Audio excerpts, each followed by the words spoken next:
సంగారెడ్డి మండలంలోని ఈశ్వరపురం ఇస్మాయిల్ ఖాన్ పేట గ్రామంలో భక్తుల కొంగు బంగారమై కొలువై ఉన్న సప్తప్రాకారయుత శ్రీ దుర్గా భవానీ అమ్మవారి ఆలయ 24వ వార్షికోత్సవాలకు భారీ ఏర్పాట్లు చేశారు. ఈ వేడుకలు ఈ నెల 16వ తేదీ ఆదివారం నుండి 20వ తేదీ గురువారం వరకు అత్యంత వైభవంగా నిర్వహించబడుతాయని ఆలయ ధర్మాధికారి బ్రహ్మశ్రీ కమలంపేట రాధాకృష్ణమూర్తి శర్మ తెలిపారు.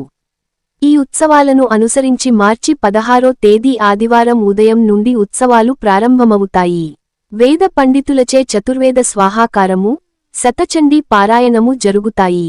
17వ తేదీ సోమవారం యథావిధిగా ఉత్సవ పూజలు నిర్వహించబడతాయి.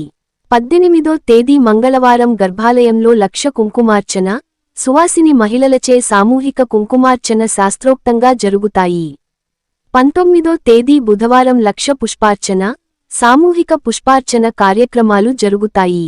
రాత్రి 7 గంటల నుండి 9 గంటల వరకు అమ్మవారి కళ్యాణోత్సవం నేత్ర పర్వంగా నిర్వహించబడుతుంది.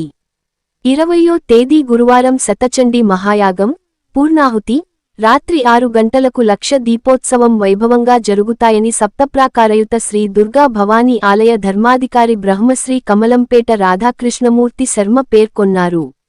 ఈ ఉత్సవాల్లో భక్తులందరూ పాల్గొని తల్లి జగజ్జనని శ్రీ దుర్గా భవానీ అమ్మవారి దివ్యదర్శనం చేసుకోవాలని, 5 రోజుల పాటు నిరంతరం సాగే అన్న మహాప్రసాదం స్వీకరించి అమ్మవారి అనుగ్రహాన్ని పొందాలని ధర్మాధికారి బ్రహ్మశ్రీ కమలంపేట రాధాకృష్ణమూర్తి శర్మ భక్తులకు సూచించారు.